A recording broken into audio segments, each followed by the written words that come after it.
Discussion keeps the world turning. This is Roundtable. You're tuned in to Roundtable. I'm Steve Hatherley today with Fei Fei and Yushan. Coming up, a single book can stay with you for a lifetime.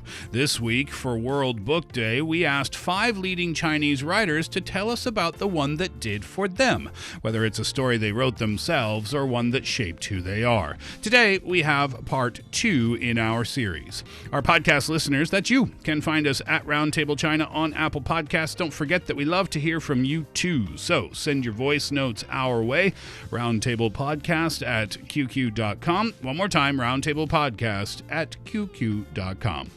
And now, April 23rd marks World Book Day, an initiative first launched by UNESCO, and starting this year, China is expanding it into a full week-long national reading celebration. So here at Roundtable, we're marking the occasion by inviting 5 leading Chinese writers to share a book, either one of their own or one that's left a lasting impression on them. This segment is brought to you in collaboration with Apple Podcasts, and we'd love to hear from you too. So what's a book that you've been enjoying recently? You can share your picks with us at roundtablepodcast at qq.com, and you can discover more from Roundtable China on Apple Podcasts. With support from the International Liaison Department of the China Writers Association, this series brings together voices, stories, and ideas across borders. So now let's hear about today's writer and their recommendation. Today we invite writer Chen Qiufan. He is a Chinese science fiction writer, and he actually published his first novel titled The Waste Tide back in 2013 in the Chinese language. And then the English version of that novel came out in 2019. And later, there also Turkish version was released in 2021. So his work's been focusing around science, technology, and also what their relationship with the humanity in general. And he also wrote a lot of short stories surrounding these themes. For example, you can find the English versions of a lot of his short stories, such as The Fish of Lijiang, The Year of the Rat, The Flower of Shazui, and The State of Trance. And by these short stories, they won him 3 Galaxy Awards for Chinese science fiction and 12 Nebula Awards for science fiction 12 fantasy in Chinese. 12 of those awards. Incredible. So his works explore a broad range of themes. So AI, artificial intelligence, is covered. Technology and ethics is covered, or ethics within technology is covered. Climate change, environmental protection, planetary civilization, the philosophy of mind. So there's a lot going on within the writings. Yes, and for this particular occasion this year, Chen Qiufan actually recommends a book to us on climate change and environmental protection. 大家好，我是科幻作家陈秋帆。 Hello everyone, I'm science fiction writer Chen Qiufan. Today, I'd like to take a few minutes to introduce my new book, Ocean Break. The story is set in the near future. As the climate crisis intensifies, humanity has built a super artificial island in the Indian Ocean called Emerald Island. It appears to be a green utopia, powered by clean energy, driven by artificial intelligence, designed as an ecological city and inhabited by global elites. Even the United Nations Climate Conference is held there. It looks like a perfect poster of the future. But behind that image lie deeper fractures, sacrificed lives, buried histories, and an almost superstitious faith in technology. 小说里的几位人物会带你一步步地潜入这座岛的内部。 Several characters in the novel guide you deeper into the island.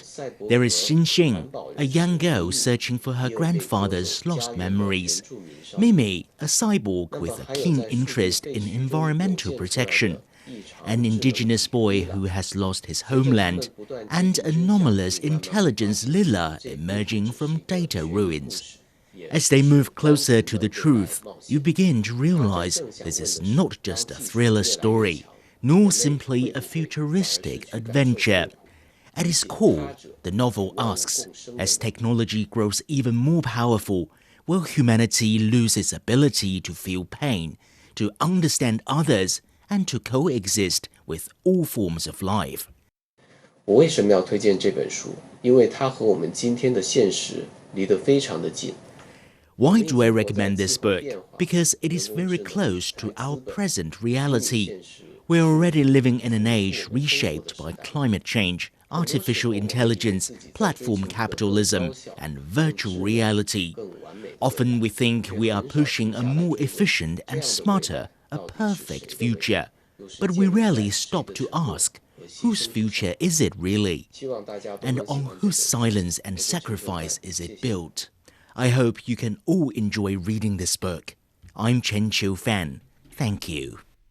Fascinating premise for the story, and it raises questions that I think about at least once a week when we talk about our AI stories. Ooh. Yeah, and also I think this story is set when the United Nations held its COP42, so it's far into the future and in the backdrop of a climate change, which is also a subject that I constantly follow all the time. Actually, I think last year I went to one of the Chen Qiufan's events. Oh, did you? Yeah, he is actually doing something else, but it's also linked to climate change. It's called a lecture performance. Have you heard about that?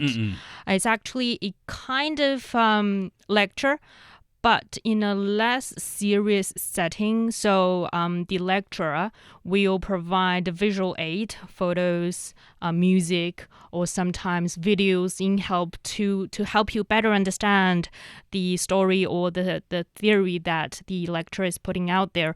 And Chen Qiufan with two other climate scientists and also, people working in the climate change industry, they held 3 shows, 3 lecture performances in China and talking about, what is our position as humanity on this planet today, especially when the climate is sort of pushing out to our limits, to the humanity's limits, but is it necessarily the limits of other forms of life? Is it necessarily the limit of the earth? So it's a very fascinating and pretty frontier way of stage. So I really enjoyed that very small theater in central Beijing, and I really enjoyed. And you can see that these young writers in China, they're using different platforms, different ways of telling these stories that really they care about today. Yeah, and sometimes I'm so awed and fascinated by the works from these sci-fi writers, because when you really look into their experiences, a lot of them are history lovers. They read about the history, what's already passed, what's already happened, and learn the rules of nature, the rules of the human society from it, and then cook it with the current science into something that almost sounds like a prophet telling. And perhaps a few decades later, even a few centuries later, when we look back at these work, we'll still see, wow, people back then already still have imaginations and works and thoughts and idea like that. That's so impressive. That's how we already are looking at some of the 19th century works. That's, covering oceans and how the land are changing, what future advantages are like, how airplanes can become reality someday. So, yeah. And also your relationship with the robot. Yeah. I think there is a sci-fi fiction. I don't really remember the exact year it was published. It's called Do Androids Dream of Electric Sheep? Basically talking about human falling in love with a robot. That book, when it was published, it seems like a very futuristic idea, but right now we're seeing it's the reality for millions of Gen Z around the world. So I think their imaginations out there is something that pretty much gives us a little glimpse into the future, and also asking some of the questions, I think, like Steve says, pop into your head once from a while. I don't think it's using their imagination. I think it's asking really important questions about the times that we're living in. And I said that I think about this stuff all the time. We're constantly pushing forward. And it's not this current generation of human beings only. We've been doing this for a long time. Whoever invented the wheel was meant to push humanity, quote unquote, forward, to make lives, quote unquote, better.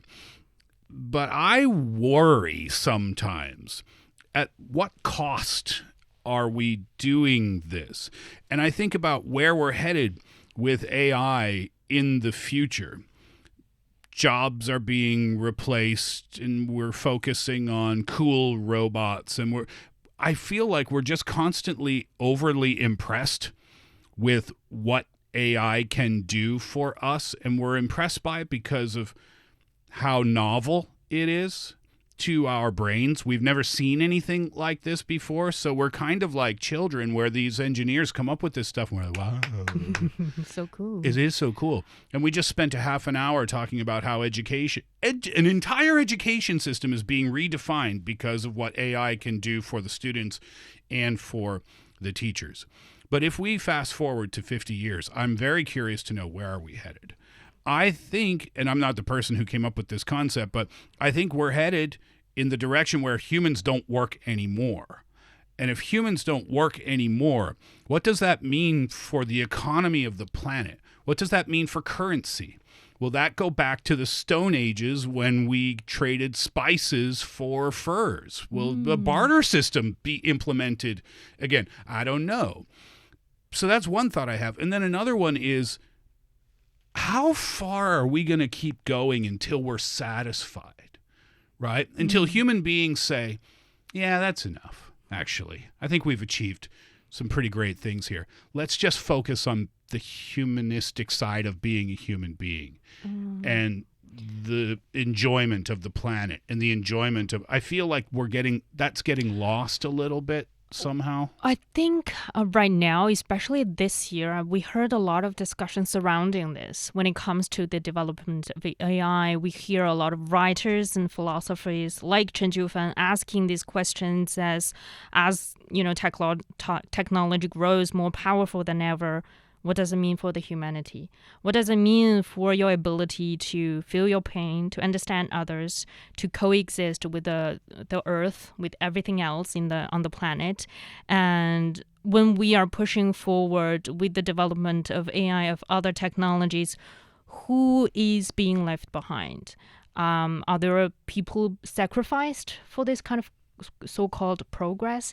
And I think they are constantly posing these questions, not necessarily mean they have the answers to these questions. Yeah. But I think it's important to remind us we need to think about as we move forward. Or pushing forward in spite of the answers. Maybe the answers are in the minds of people already, but they're thinking, oh, well, we'll worry about that a little later. Yeah, but I think there are always somebody out there being the the troublemakers. Seems like as the technology is moving forward, they have to be the one to pose the difficult question that no one wants to answer. But I think this is when the science on humanity, sociology, philosopher really becomes more important than ever, is that when we are talking about the development of AI, I think there is a discussion about, when AI reached a certain level, literature, human sciences, whatever, they don't matter at all. You don't need scholars in this field. But I feel like at least in this year, in the Chinese society, I see more such discussions when I go asking who we are, what are we right now in history, what is the world is taking us into the future. And these kind of difficult questions, futile questions to the point that I think is reminding people to sometimes slow down a little bit, to think about it. Do not overwork yourself all the time. Slow down.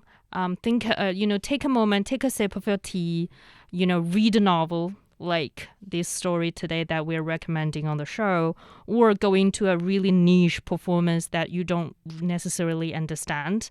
But I think that's the way to answer to the progress, quote unquote, progress and all the stress and anxiety these kind of new technology is putting on humans.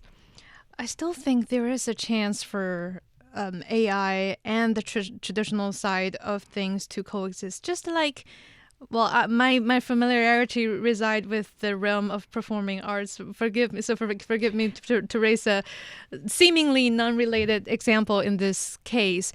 People still appreciate ballet and opera, despite what Timothée Chalamet or other celebrities say about it, because it has its aesthetics value that lasts through centuries. Ever since hundreds of years ago, when it was first designed or performed or created in the first place. So does AI. I see it as a way of filtering out what's no longer necessary, given the urban or the modern pace of life or pace of things in terms of how they happen. Back to the case of education.